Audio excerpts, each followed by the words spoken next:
आज मैं आपको बताऊंगा हनुमान जी का विवाह व उनकी सवारी क्या है। तो चलिए जानते हैं, वीडियो को करते हैं स्टार्ट। हनुमान जी का विवाह। आज हनुमान जी की कथा में आपको हनुमान जी का विवाह कब हुआ था और हनुमान जी से छुपे रहस्य बताऊंगा। इस हनुमान कथा में आपको मैं हनुमान जी की पत्नी और उनके राज्य के बारे में भी बताऊंगा। तो मैं आपका ज़्यादा समय नहीं गवाता हुआ वीडियो को शुरू करता हूँ।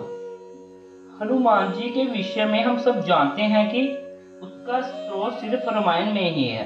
रामायण आदि कवि वाल्मीकि के द्वारा रची गई थी और इसी रामायण के आधार बनाकर समय के आधार अनेक भाषाओं में रूपांतरित किया गया।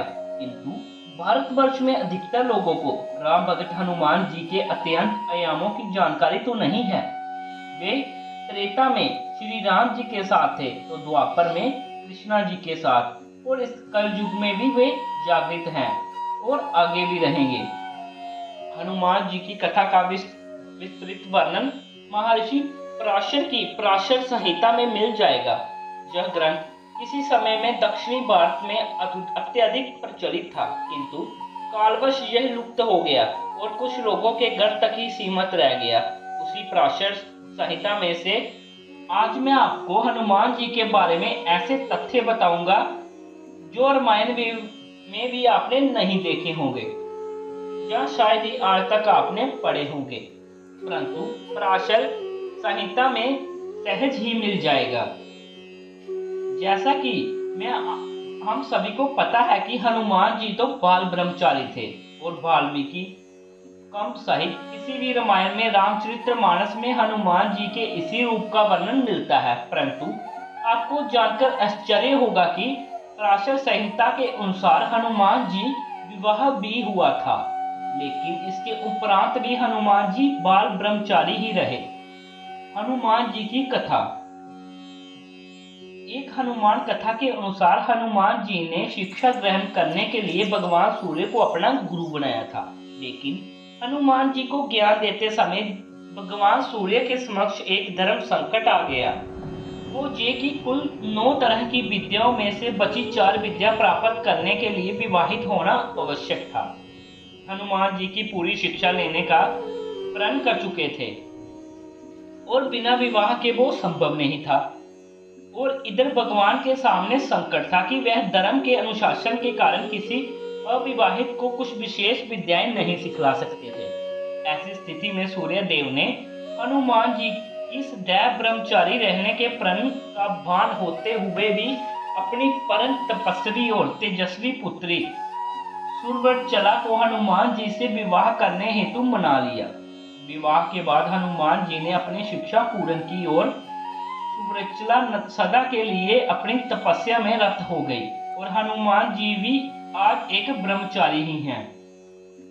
पराशर सहित तो स्पष्ट लिखा गया है कि खुद सूर्य देव ने इस शादी पर यह कहा कि यह शादी ब्रह्मांड के कल्याण के लिए हुई है और इससे हनुमान जी का ब्रह्मचर्य भी प्रभावित नहीं हुआ। इसका प्रमाण आपको तेलंगाना की खम्मम जिला में येलनाडु गांव में स्थित हनुमान मंदिर में मिल जाएगा, जो हैदराबाद से करीब 220 किलोमीटर दूर है, जहां हनुमान जी ने अपने ब्रह्मचारी रूप में नहीं बल्कि गृहस्थ रूप में अपनी पत्नी सुरवरचला के साथ विराजमान है। साथ ही इस मंदिर में सुषेण, नील, मगध, जमावन, गंधमादन के साथ अन्य बानर भी हैं और हनुमान जी की सवारी ऊंट भी आपको इस मंदिर में दिखाई देगी। अब आप सोच रहे होंगे कि भला हनुमान जी को क्या जरूरत पड़ी ऊंट की।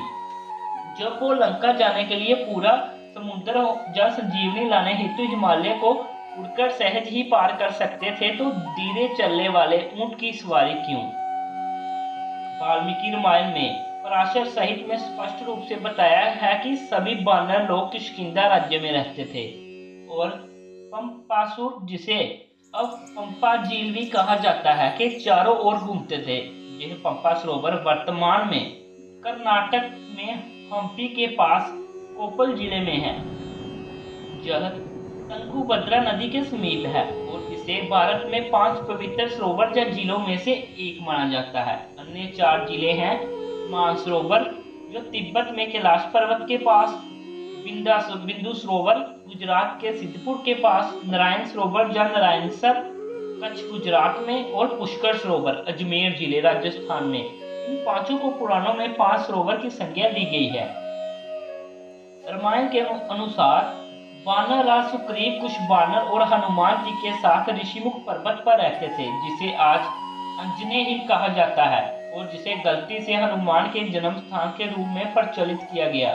वास्तव में हनुमान जी का जन्म अंजन नदी पहाड़ी पर हुआ था, जो तिरुमला की 7 पहाड़ियों में से एक है। पराशर सहित में वर्णित है कि उन्हीं दिनों हनुमान जी की पंपा झील के किनारे घूमने की इच्छा हुई, तो उन्होंने गंधमादन की तलहटी के पास ऊंट पर चढ़ाई की और उस ऊंट की पीठ को स्वर्ण वस्त्रों में सजाया गया। हनुमान जी के साथ उनकी पत्नी और सूर्य पुत्री सुवर्चला, सुषेण, नील, मगध, जमावन, गंधमादन और दिव्यविदा भी घूमने जा रहे हैं। और जिस स्पष्ट रूप से हम सबको विदित है कि झील के किनारे रेत में चलना आसान नहीं है और केवल एक ऊंट ही आराम से चल सकता है, क्योंकि हनुमान झील बिहार का आनंद लेना कहते थे। तो उड़कर सब परिवार जाने में वो आनंद नहीं जो रेत में ऊंट की सवारी का है, इसलिए उन्होंने ऊंट की सवारी की। इस उल्लेख पराशर साहित्य में पंपा सरोवर वर्णन श्लोक में किया गया है। हनुमान सूक्तम में भी उनका उल्लेख उष्ट्रारूढ़ा अर्थात जो ऊंट पर सवारी करते हैं के रूप में किया गया है। तो आपको मेरी ये जानकारी कैसी लगी? अगर आपको ये जानकारी पसंद आई है तो आप मेरी वीडियो को ज़्यादा से ज़्यादा शेयर करें और कमेंट में जय हनुमान लिखें।